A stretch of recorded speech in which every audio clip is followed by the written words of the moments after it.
I was gonna introduce you. Tell me the names of your degrees again. Okay. Right now? Yeah. Yeah, so I have a bachelor's in philosophy, technically, but it's a concentration in religious studies from LSU. Yeah. And then I have a master's in divinity from Vanderbilt, from their divinity school. Yeah. And then I have a master's in theology, a THM, as well as a PhD from the Southern Baptist Seminary. So those, I got a double major, so I took extra courses and did some extra work to get a major in New Testament as well as world religions. I was gonna say all that, but I might just have you say that one more. Yeah, just leave that. Okay, cool. That's perfect. Awesome. Well, episode 10. Yeah. Hooray! Hooray. Of the Plunge podcast. And we're here with a special guest, Dr. Stuart Langley, a dear friend of mine from high school that I'm really excited to connect with and has lots of exciting, wonderful things to say and questions of ours to answer. Yeah. Yeah, I was thinking about it. We've been friends for 17 years. Yep. I'm pretty sure. Yeah. Trying to crunch the numbers in my No, head. I think that's precisely right. I think we've been friends longer than we have not been friends. Yes. Yeah. The scales tip in our favor. That's right. incredible. Check us out. So I'm very excited to be here. Yeah. Awesome. Have you ever done a podcast or anything before? I have not. Yeah. No. So first time. Still very new for us too. Yeah. That's cool. That's fun. We just get to chat. So, I guess first, just to get folks familiar with you, and because I love hearing the story and Brandon's never heard it, but what was your journey to finding faith and finding God and ending up where you are today? Yeah. So I grew up kind of in a home that would have identified as Christian, right? So we celebrated Christmas and Easter. I joke now that if anybody asked, I knew which church we didn't go to, right? So if somebody asked, I could point to a church, but we never actually went. So, reflecting back, I never thought of myself as an atheist. I never thought God didn't exist. I just didn't know that it particularly mattered. I thought, well, God probably exists, but also, who cares? So reflecting on our friendship again, I remember a conversation, which I doubt you remember, where we were hanging out in a playground in my neighborhood in Louisiana and talking about something, and I reflected on God and my understanding of Christianity at that point. I knew something about forgiveness. I knew that there was an aspect of Christianity about forgiveness. And so I thought, it kind of doesn't matter what I do with my life now, because eventually I can come around and like become a Christian and have faith and whatever, and then I'll be forgiven. So I kind of don't need to worry about it now as a teenager, because the forgiveness aspect will have me covered later. So I remember having that thought in a conversation with you. Yeah. So I was never very interested in it. I went to church some in high school because I was dating, girls that were Catholic, so I would go to mass with them. But that was much more my interest. That was my focus, was girls. Throughout high school, I kind of chronologue, that happened in sophomore year, and I know that because I was dating such and such girl at the time. So that was my whole MO. When I graduated high school and went to college, I went to the #1 party school in the country at the time, which was LSU. And that was my intent, was I was gonna go and I was gonna have a good time, and there's girls there, and that's what I'm interested in. And I had friends that were older than me who were members of a campus ministry at LSU. And when I say they tricked me into coming to stuff, I mean that literally. Was this PJ? Yes. So several of our friends, PJ, the primary one among them, would invite me to things, not telling me that they were like campus ministry church parties. And not just invite me to things, they threw me a surprise party. So my birthday's in the fall. So a month after class starts, they invite me to a surprise party for my birthday, and the whole campus ministry is there. So I can't leave because it's my birthday party. And it's all of these people I don't know, and they're all church Jesus people, and I'm just not into that. But there were cute girls that were in the ministry, and so I was like, well, this seemed easy. So there's cute girls, and I can go ahead and pursue this. And so I stuck around, and I realized at some point that like the people around me were serious about their faith, so I should start reading and learning some more about what it is. So I started trying to read my Bible, trying to understand the stuff they're talking about. And those sorts of things didn't really click for me. I would, people would say, you need to read your Bible. So I would open it to Genesis and try to start and be like, there's all these genealogies. It doesn't make any sense to me. There's no point in this. And people would say, oh, well, you need to start with the New Testament. So I would figure out where that is because I don't know anything. So I'd open up to Matthew.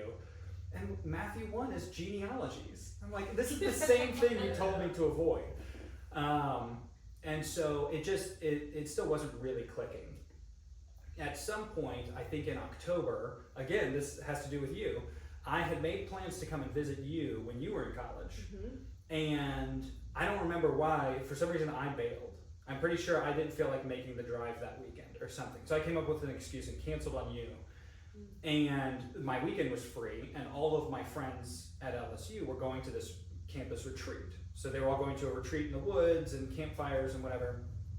And that seemed much easier. And at this point in my life, I self-identified as a hedonist, right? So maximum pleasure and minimize pain. Do the easiest thing and just go with the flow. And this seemed much easier than me driving myself the 8 hours to visit you. 6, but yes. Yeah, whatever it was. And so I just got in a car with them and went on their retreat.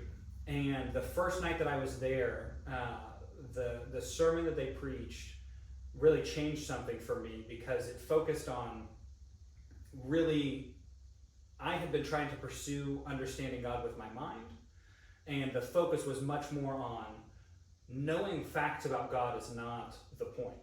Knowing God intimately with like a relationship is the point. And so the facts that you know don't really matter so much as having the relationship with the person. And so that really changed something for me because I realized that it's much more that God actually cares about me. So my issues that I'm dealing with, I had been like clinically depressed for years at this point, and things like that that felt very significant to me. God actually cares about those things. Even though, he's this great big God of the universe, he cares about the actual issues that I'm having because he wants to have a relationship with me. And that really shifted something in me where I remember I have kind of an actual salvation moment. I remember going down and having the altar call or whatever, people praying for me, and I remember leaving that moment actually feeling different. And the way that, reflecting back on it, I know that something was different was I actually went and started reading my Bible, and it actually started making sense. And so for me, that kind of reflects something actually changed in me because it's no longer this like ethereal thing that I don't understand. So I remember that was on a Friday. On Monday, a buddy of mine came over and was asking, he saw that I was reading my Bible, and he said, oh, what are you reading? And I said, I'm reading the book of Acts. And he said, why did you start in Acts? And I said, well, I started on Friday, and I read Matthew and Mark and Luke and John, and now Acts is the next book. And he said, you read all of those in 2 days? I was like, yeah, I really like what I'm reading. I've never heard any of these stories before. Why didn't you tell me any of these stories before? I was mad at him, and I was mad at all these other people. Like, there's all these cool stories about Jesus that nobody's ever told me, and I didn't have the capacity to read these stories myself. And so I read through the whole New Testament within a couple of months, started reading the Old Testament, which took a lot longer. But from then, my whole journey, so this was when I was 18, so 15 years ago. From then, my whole journey has been kind of balancing that line between an intellectual pursuit of God, knowing more things and knowing more facts, and having a relationship with God, and trying to balance that. So I switched my major to religious studies. I went and got several degrees following that, and all of that has been kind of trying to balance those two main things. I want to learn more about God because I feel intellectually and academically driven, but I don't want that to be my only kind of source of knowledge and relationship with him. So trying to balance that against like actually praying, which is hard sometimes for me, or actually like singing worship songs or having these things where like I'm actually engaged in relationship. And so I've been doing that for 10 or 15 years of pursuing higher education and academics, but also doing ministry and discipling people and having like pastoral relationships with people.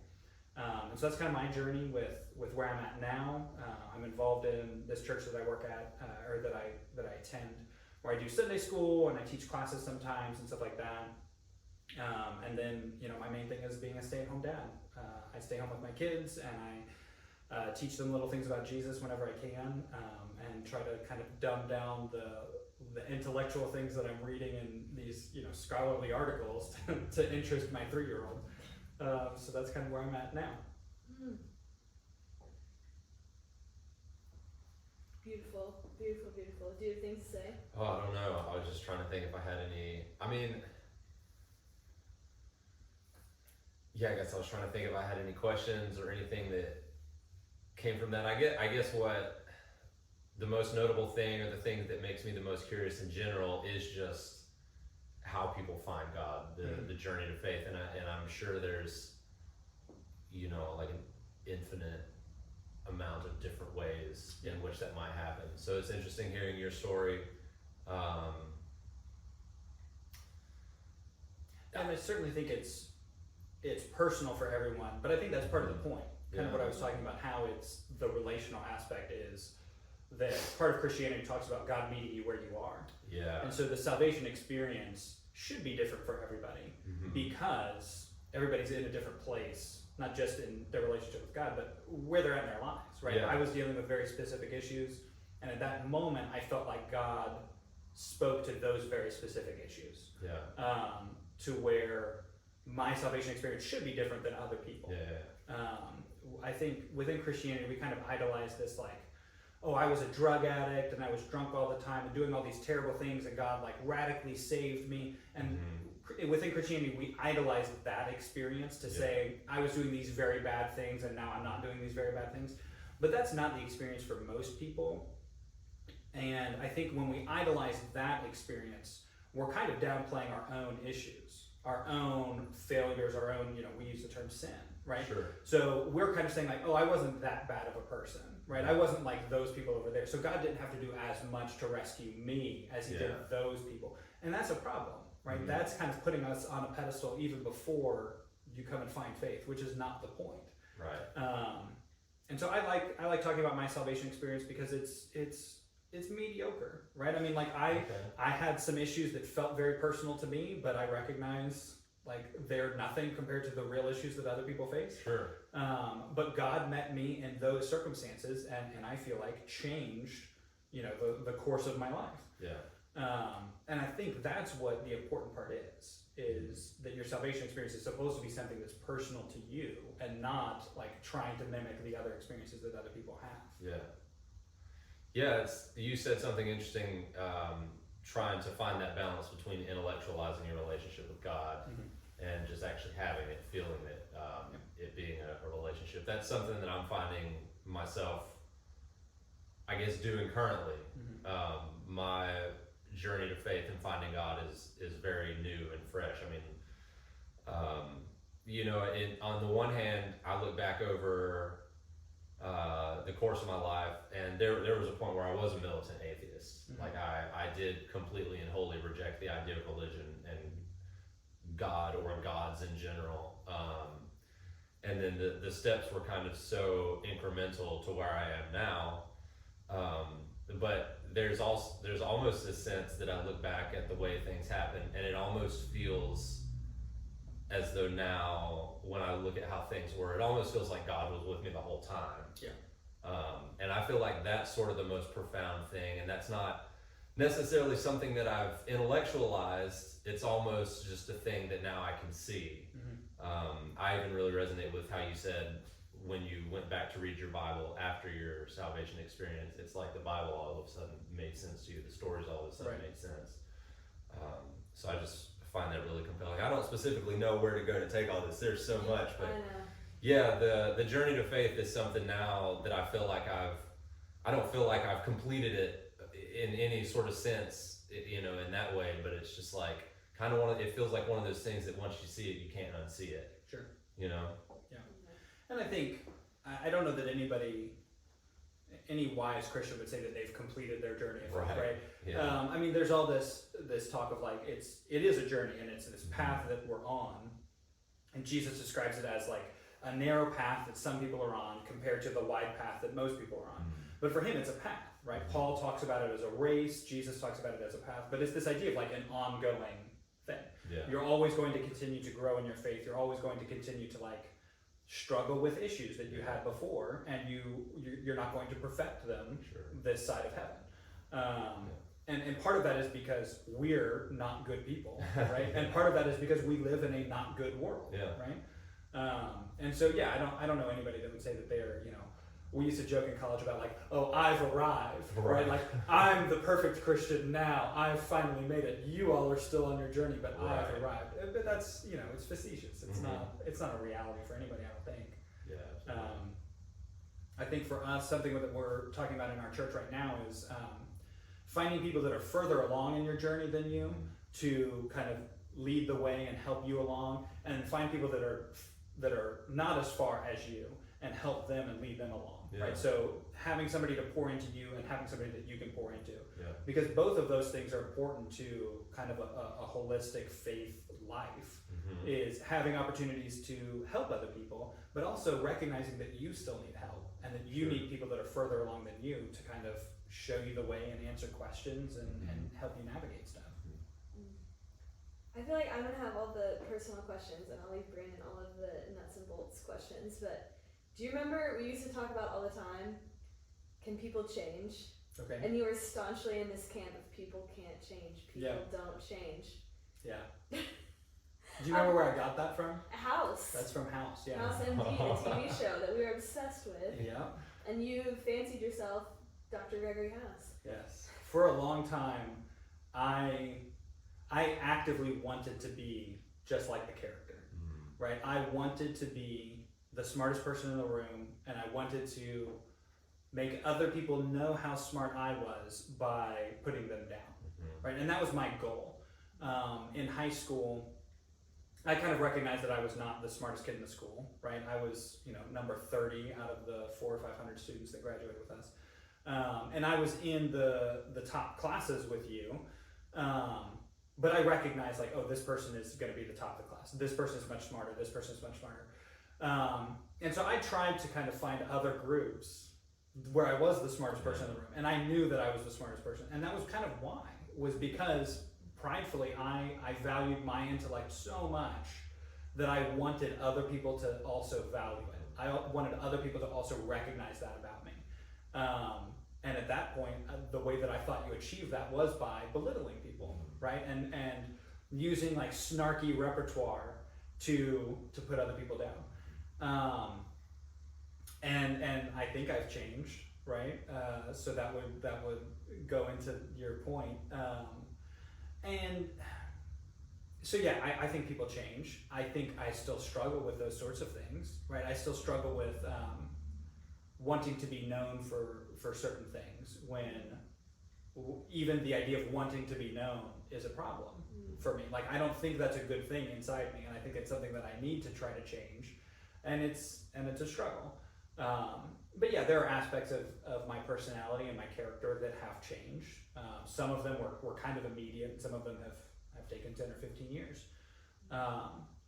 But I mean, from like a Christian, like theological perspective, the idea is that when you become a Christian, your essence does change, right? So in the theological terms, the Holy Spirit comes and dwells inside you, right? So one of the members of God, right, the Trinity, the Holy Spirit, comes and makes a habitat inside your heart, which changes you to where previously you hear these rules and you try to fulfill them and you can't.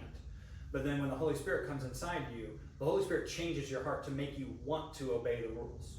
Whereas before, there's these external obligations that you have no capability of actually obeying. And now, the essence inside you, I think the Bible says it, God takes out your heart of stone and gives you a heart of flesh.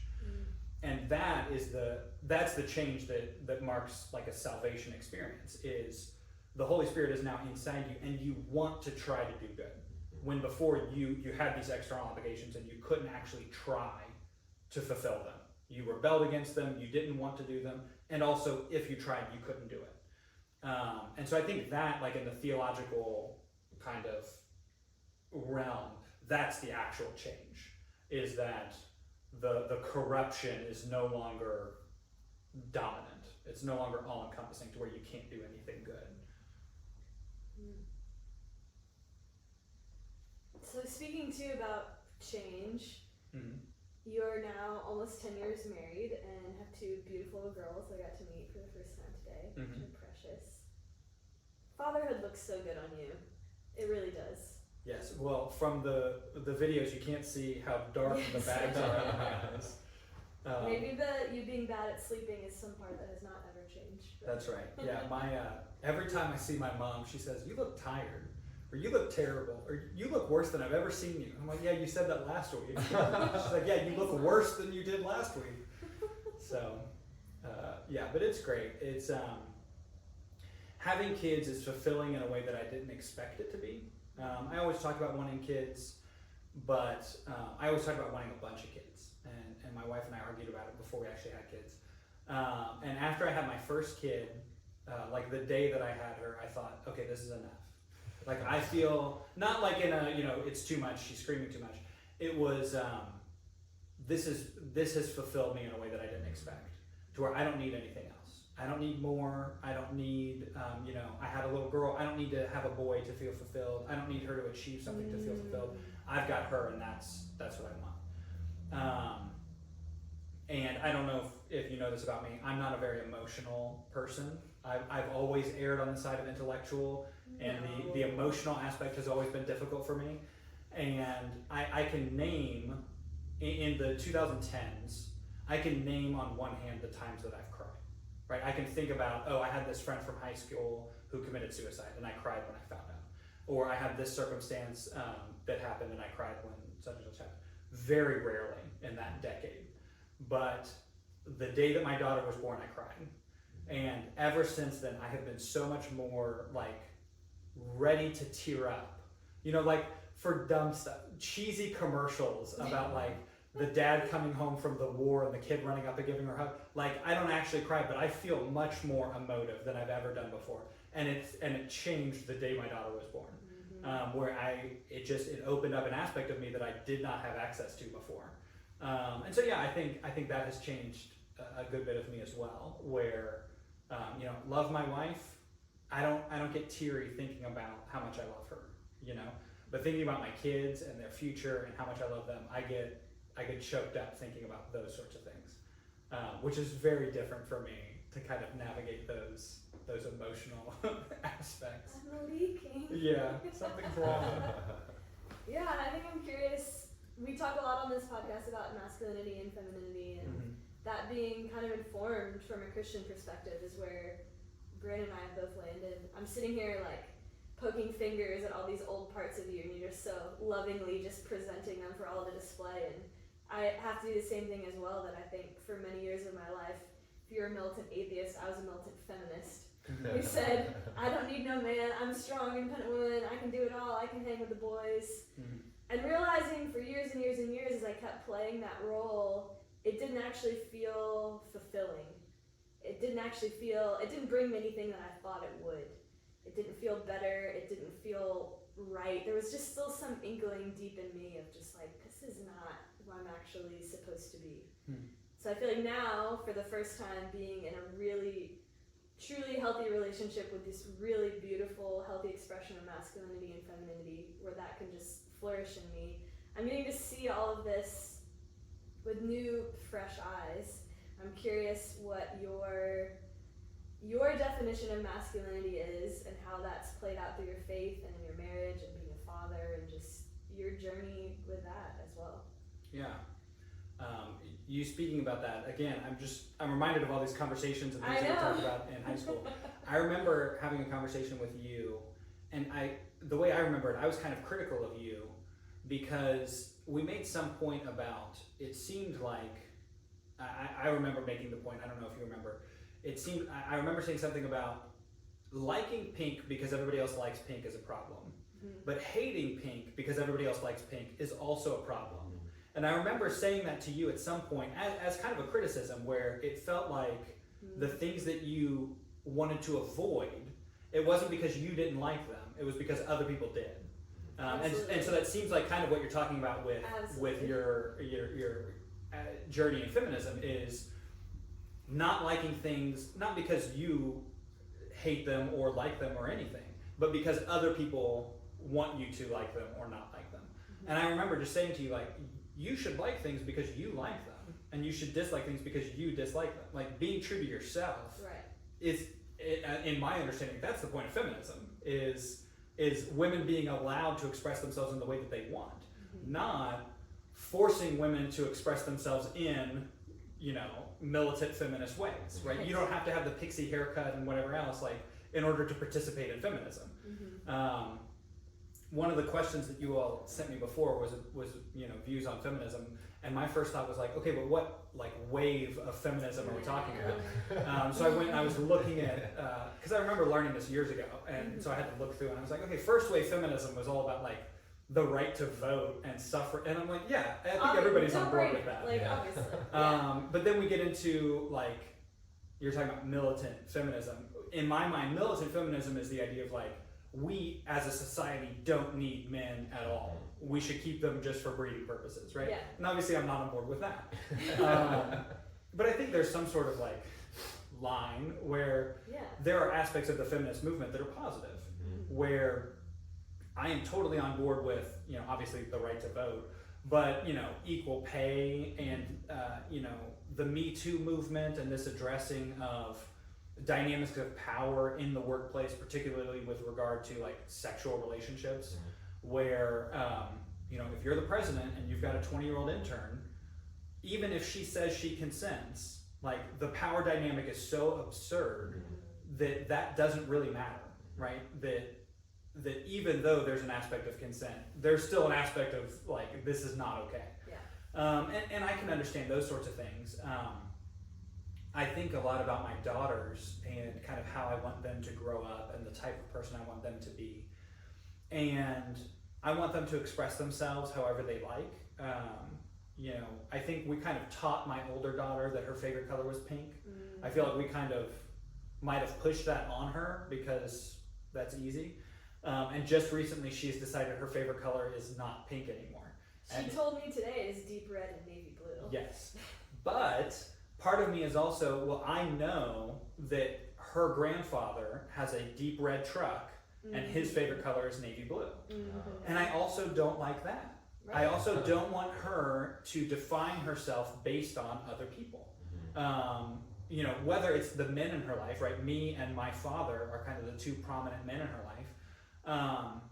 I don't want her to base her identity off of us or off of, you know, classic femininity, liking Barbies and dolls and Frozen and pink. I want her to like the things that she likes. And I mean, obviously as a tiny person, it's really hard to know. She's exposed to things that I like. She's exposed to things that her mother likes. And so because she's exposed to those things over and over, she's going to develop a liking toward them. Right now, her favorite movie is The Lorax. That's because I love The Lorax, and the animated movie is great. The cast is stacked. It's got Danny DeVito in it. Wait, and really? so, yeah, Taylor Swift is in it. What? Zac Efron is in it. It's a great movie. And so we watch that a lot. But also, I, you know, in a former life when I was 8, I consider myself a conservationist, and I wanted, you know, the going and living with the apes and saving the elephants and going on safari. All of that stuff was fascinating to me. And so the Lorax was very appealing to me, of like saving the trees and speaking on behalf of the trees. And so I always liked that, but I don't want my daughter to like it just because I find it interesting. And so it's really hard to balance that, particularly with my daughter.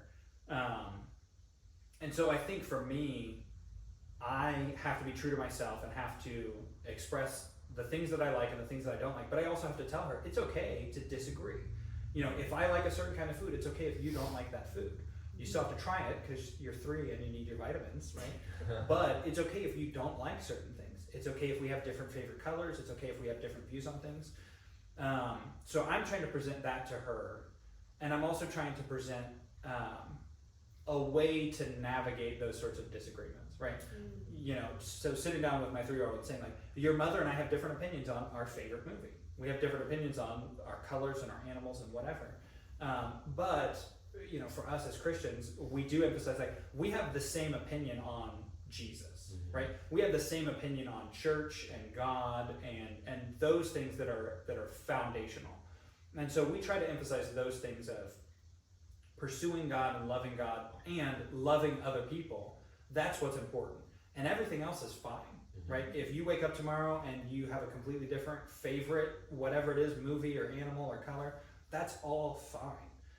But your loving God has to be important, and loving other people has to be important. So just because you've changed your favorite color, it doesn't mean that you can go and make fun of people that have a different favorite color than you. And I know I'm talking a lot and haven't said anything about masculinity and femininity, but I mean, for me, I think that's what it comes down to, is expressing yourself in the way that feels genuine. And for me, that happens to be masculine, I think. And for my daughters and for my wife, that is more feminine. It's not that we go out and pursue, like, I want to do these things because they seem masculine. And there's some things that we do that aren't particularly masculine and feminine in conventional systems, right? I'm the stay-at-home parent. I do all of the cooking and cleaning. I change all the dirty diapers, right? I get up with my kids in the morning, I put them down at night, and my wife goes to work. She goes to work at home, but she goes into her office and closes the door, and she's working.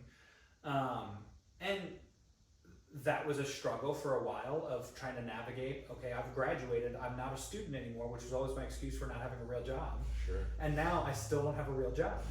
And trying to navigate those sorts of things where that is difficult, particularly in kind of evangelical Christian circles where the man is supposed to work and provide and the woman is supposed to stay home. But we kind of both recognize, like, for us, that is not an aspect of masculinity and femininity that really matters. Where I don't feel like less of a man because I don't go and work. Yeah. And honestly, like, when I do go and work, it's sitting down and teaching classes, which doesn't feel like a typical masculine job anyway, right? It's not like I'm going out and building houses with my bare hands. It's not like I'm going out and cutting down trees.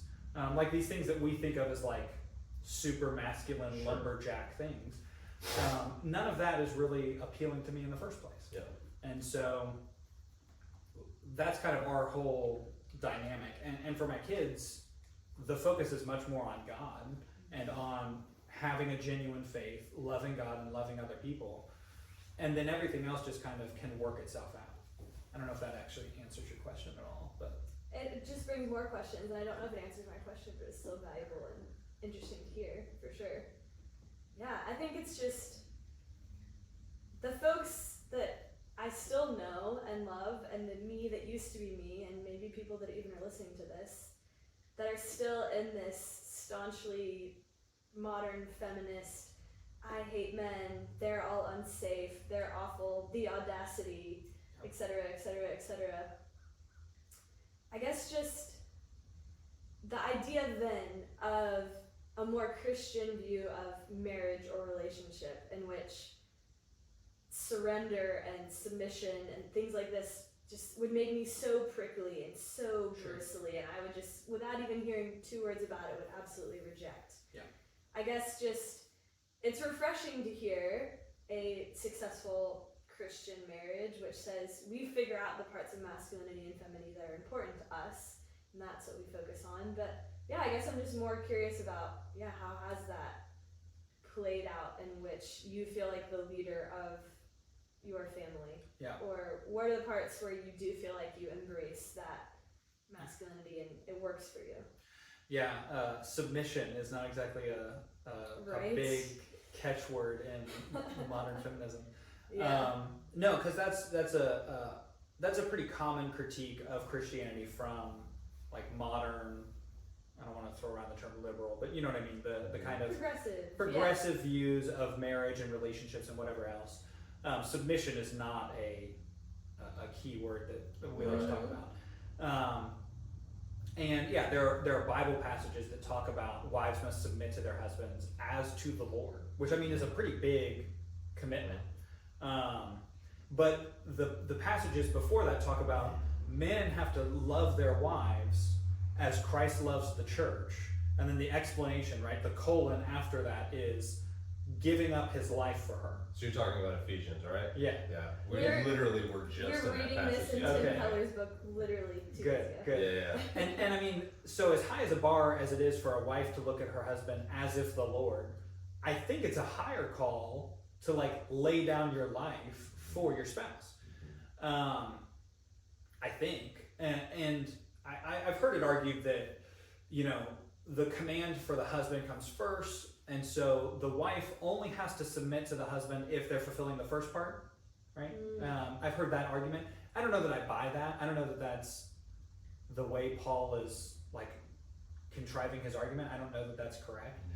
But it seems very much like there's mutual submission, right? It's very much the man is submitting to the needs of his wife, and the wife is submitting to the needs of her husband. And I think, you know, with my relationship with my wife, there's a lot of that. Sure. Whether or not it's like I'm the spiritual head of the family and I get to make the decisions, you know, bow down before me, it's not really that so much as my job, especially now that we have kids, is to put myself last, right? So in my family, I need to take care of my wife's needs and I need to take care of my kids' needs. And then with the time or the energy or whatever that I have left, I take care of myself, right? And I think the idea is that my wife is supposed to do the same sort of thing. She's supposed to take care of me, she's supposed to take care of the kids, and then take care of herself. Part of that is trust, right? Part of that is her having to trust that I'm going to take care of her when she's not. And part of that is me having to trust that she's going to take care of me when I'm not. And then both of us are taking care of the kids and trusting that each other are going to, you know, cover, like, hey, I don't have any energy today, I need you to take care of the kid. Hey, I'm sick today, I need you to help more than your fair share. A lot of that is trust. A lot of that is recognizing, like, okay, when I'm saying that I'm sick and I can't do this for the kids, you have to believe that I'm not faking it, right? You have to believe that I'm actually not up to the task right now. Otherwise, you're going to build resentment or bitterness or whatever it is, and that's going to kind of erode the relationship. We have very rarely had times where it's my wife and I fundamentally disagree on something and we cannot reach a consensus. That's happened probably twice in our marriage, about anything significant. And in those few times, my wife has taken the position of, okay, but you're the leader, right? You're in charge, not in charge, but I'm gonna follow you in this decision. The one instance that I can actually think of is when we decided to move to Louisville for my PhD. We were trying to stay in Nashville because my wife's job was there, so she was going into work, and I was commuting to Louisville once or twice a week, which is a 3-hour drive. And after a semester of that, it was just kind of unbearable. And so neither one of us really wanted to move, but in the pursuit of what I considered my calling and the pursuit of what we felt like our family was going to look like, we decided to move. And that was really hard, especially for my wife. But I think she kind of made that decision of, all right, but this is his calling, and this is what our family is calling, because it's the husband's calling. She felt like it's our family calling as well, and so we need to pursue this. She has always kind of wanted to be the stay-at-home, and that's always felt like what she wants to do. Again, not because anybody told her to, not because people said like that's the woman's job. It's what she feels like fulfills her. And so in order to kind of pursue our family goal of dad going to work and mom staying home with the kids, we needed to move and we needed to pursue that. That's kind of the only instance I can think of where it really came down to her having to put aside her desire to stay in Nashville for the bigger desire of my calling and the family calling and those sorts of things. Other than that, maybe we're both too passive, too laid back to really get into fights about stuff, significant things at least. But we very much, I think, the way we understand it is submitting to each other by taking care of each other, right? Which seems like a much more appealing way to present it than you have to do what your husband tells you no matter what, right? And since you're a woman, you can't think clearly, or whatever the argument is that, you know, because 100 years ago, that kind of was the argument, right? Was, well, you're a woman and you can't think as well as a man, or you're not as strong as a man, and therefore you need a man to take care of you, which I don't agree with, and I think that's part of the feminist movement that kind of knocked that over. And I don't think that I don't think most Christians would agree with that. Right. I think most Christians would say women can do everything that men can do, women deserve, equality and all of these things, but also women have a different role in the family or in the relationship or in the household than men do, and that's okay for them to be different, to have different roles or different functions or whatever. Yeah. You told me once about a paper that you wrote for grad school about the difference between the old Spider-Man and the new Spider-Man. Yeah. Do you want to talk about it? I do. It's probably one of my favorite papers that I never got published. I never did anything with it. But I took this class on men's psychology and religion, and I don't remember much about the class. We learned about hegemonic masculinity, which the way I remember what the term meant was the ideal masculinity in a certain culture, calling it hegemonic. And so I ended up, for my final paper for this class, I wrote a paper comparing the 2004 Tobey Maguire Spider-Man to the 2014 Andrew Garfield Spider-Man movies. And I wrote about how these are superhero movies, they're blockbusters, and so in some aspect they do define hegemonic masculinity, right? We idolize this character and they show aspects of masculinity. And therefore, the masculinity presented, at least for like the producer or the director, they think that it will be appealing to the audience.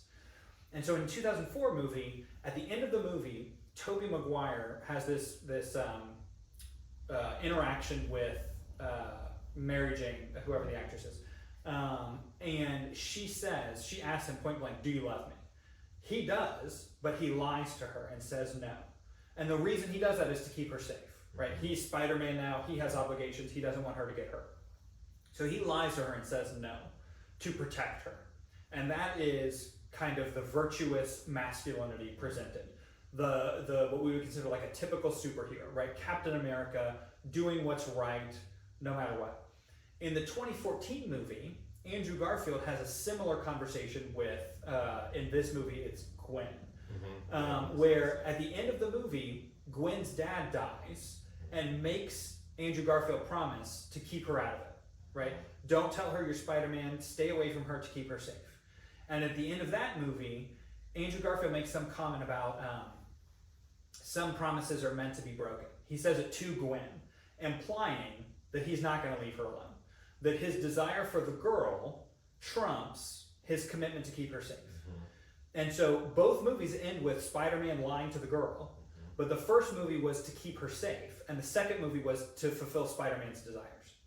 And so I wrote this paper examining that and saying, it seems like even in 10 years, there's a shift in what we as a society idolize in men, in masculinity. Because at first, it was the stereotypical superhero doing what's right. And now it's much more like the bad boy, or the guy you shouldn't want, right? And you see this a lot in, you see this in Twilight. You see this in all of these sorts of things that come around the same time of there are men who might be dangerous, but you still desire them. And that has become the ideal. You no longer want like the probably virgin Captain America, like always going to do the right thing. You want the bad boy who's not probably going to treat you well and is going to lie to you just to fulfill his own desires, right? And that, I wrote about in the paper, is a problem. That we are now idolizing these sorts of characters. I've wanted to write that paper to actually get it published now that there's been a third Spider-Man. Because, spoilers for the most recent, Tom Holland Spider-Man movie, he faces a similar decision at the end of the third Spider-Man movie, where, I don't know if you've seen the movie or not, it's complicated, but he has the same sort of thing where he gets to the end and realizes that his friends are safer without him. And instead of, so they made him promise at some point, it's complicated if you haven't seen the movie, they have their memories wiped, essentially. Yeah. They don't remember who he is or that he's Spider-Man. But before that happened, they said, we don't care, promise us you're going to come and find us and tell us and be friends with us again. And he said, yeah, of course, I promise, whatever. And he comes in to find them and meet with them, and he sees that the love interest has like a scar or a bandage or something on her head from the fight right before she loses her memory. And he sees that and remembers that she's in danger by being with him, by being around him, just being friends with him. And so he breaks his promise that he made to them and doesn't tell them who he really is in order to keep them safe. And so now it seems like, again, 10 years later, we've come full circle where now the masculinity presented is more self-sacrificing, where the Andrew Garfield masculinity was not very self-sacrificing. And I don't know if that's a shift in the culture or just like an aberration with this one character, but it goes back and forth, right? I like talking about Marvel things, right? You look at like Iron Man and his whole trajectory through all of the movies. He's presented as like a playboy, always with different girls, not very serious, but he's the most consistent character through all of the movies, where it's him and Pepper Potts as his love interest, kind of after the first movie. It's just them, and he's consistent and faithful, and that relationship is the most healthy out of all the characters. Where it seems like, you know, the bad boy, playboy kind of guy changes, right? Has a different kind of character after he has this, you know, after he's kidnapped by terrorists, to where he is more settled, more controlled, and committed to this, you know, single long-term relationship. I like talking about this paper. I want to rewrite it now that there's been more Spider-Man movies. Yeah, get it published. Yeah, that'd be fun. I don't know who would publish it. But just this idea of like being aware of the characters that we idolize. We've got this whole thing with like the Pirates of the Caribbean. Pirates are not good people, right? I mean, like they're by definition criminals and drunkards and thieves and all of these things, and we're fascinated with it. The Twilight thing with like vampires by definition are not safe people to be around, and yet that's kind of the point of the story. This is going to show, you know, how much I, you know, watch Twilight. But Bella, the woman in the story, has some interest about like the lamb fell in love with the lion or something, like recognizing that it was not a healthy relationship and not safe for her, and it didn't matter. And I think that's problematic, right? Yeah, I mean, I think we want what we can't have. There's some part of human nature there that has always this longing or this wanting, this desire, and then the movies come and capitalize on that and say, oh, this will be relatable. You'll feel some part of yourself reflected in this movie. But I would almost go so far as to theorize that as society has supposedly progressed and a normal monogamous heterosexual marriage is now supremely uncool and less common, where the definition of a relationship is kind of now whatever you'd like it to be. Right. Polyamory is you can do whatever, you can be with whoever. It's kind of like you can have whatever you want. All of a sudden there is no more boundaries. There is no more restraint. Right. So we have to come up with these more elaborate things to fulfill this little itch of like, what about what I can't have? Well, we've given ourselves everything that we used to not be able to have, where you could sleep with whoever you want and be in multiple loving relationships with multiple people, where I could see that second Spider-Man character just representing that. Yeah. Yeah. And you want the bad boy now. Right. And it sounds like hedonism. Yeah. You know, run amok, like to the extreme. Yeah. So I was not a Christian in high school, and so I listened to secular music all the time, right? Like non-Christian music, and I still do. And for me, it helps me to kind of keep a pulse on like what society is thinking, how people feel about things.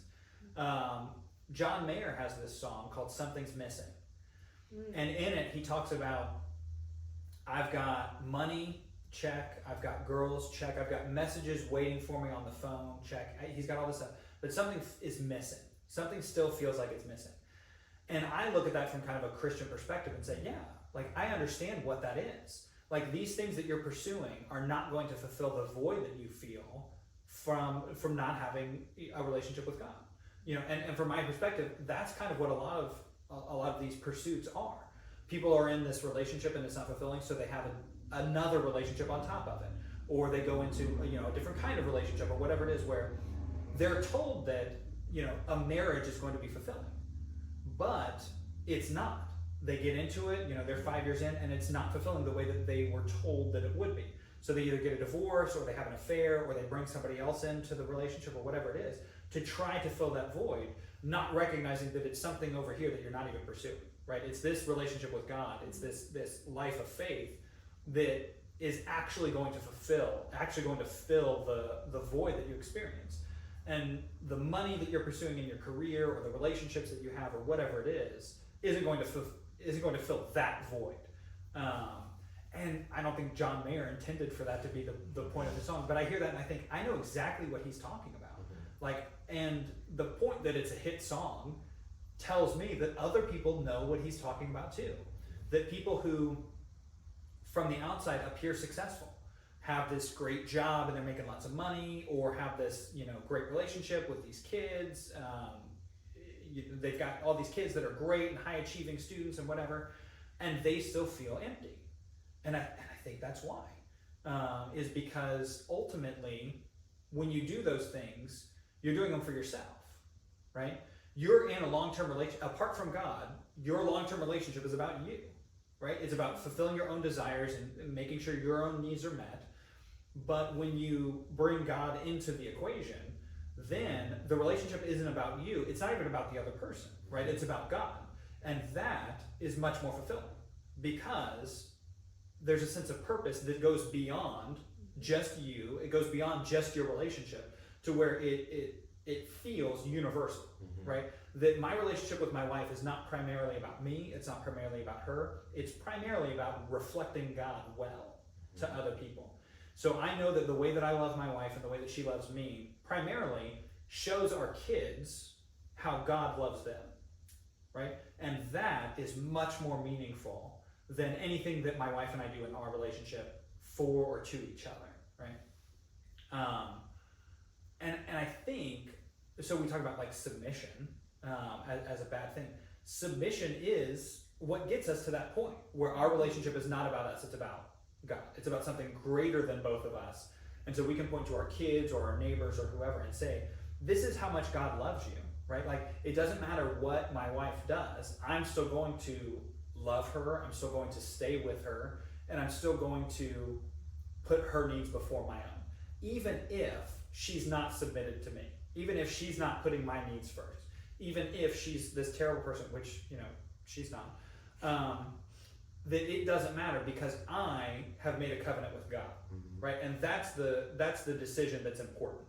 And that my wife is just the beneficiary of that. And so I'm going to pour out all of my love and my time and my life for her, no matter what her response is. And sometimes there's no response, right? Sometimes she's very tired and wants to go to bed, and I don't feel the reciprocity of the love that I've poured out throughout the day. And that's fine, because that's not the reason that I do it, right? And vice versa, sometimes she is very giving and very loving and very helpful to me, and I am, not in a good mood, or haven't had my coffee today, or whatever it is, and I'm not reciprocating that to her. But the reason that she does it is not so that I can make her feel good, right? The reason she does it is because it reflects well on God. And bringing that in, I think, changes the fundamental dynamic of a relationship.